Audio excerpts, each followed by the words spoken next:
amma fa yayi daɗi fa. Ha ba sai ma an miki miya da shi. Ba wai cika baki ba fa. Amma ni ne iyaka a miyar ɓeran ciyawa. Na san yau da daddare abinci daban zan ci a cikin fada. Mai yiwa za ki iya samun lokaci ki kawo min ziyara a cakwalkwali na. Zan dafa miki abubuwa kala-kala. Farfesun kwaɗan cakwalkwali, fate-faten idanun kifi. Gaskiya zan so haka.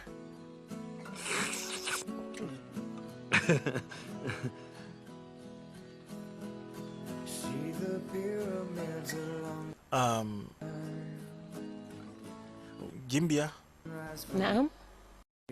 Shrek. Wato ina tunani shin zaki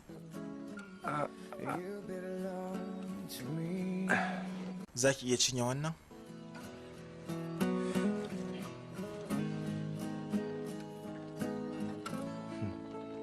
Kai wannan akwai shaukin soyayya. Ina magana akan wancan faduwar ranar. Faduwar rana? Wayo! Ina nufin lokaci ya gure ya kamata na shiga kwanciya. Me? Kin ga Allah tsaya na gane me yake faruwa a nan gurin ai. Tsoron duhu kike ko ba haka ba? Yawwa!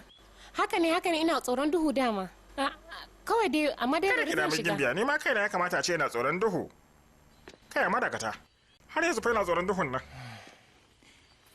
Sai da safe. Sai da safe. Aha, yanzu kan na gane me yake gudana.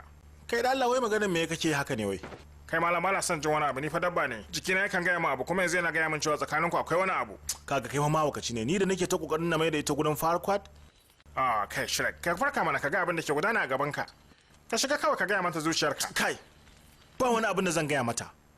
Kuma ma koda na ce mata ina ka san ba wai ma ina cewa ina yi bane. Domin ba na yi. Ita gimbiya ce. Ni kuma Bautarami? Bautarami. Kai, ina kuma za ka je? Zan nemo ƙarin itace ne.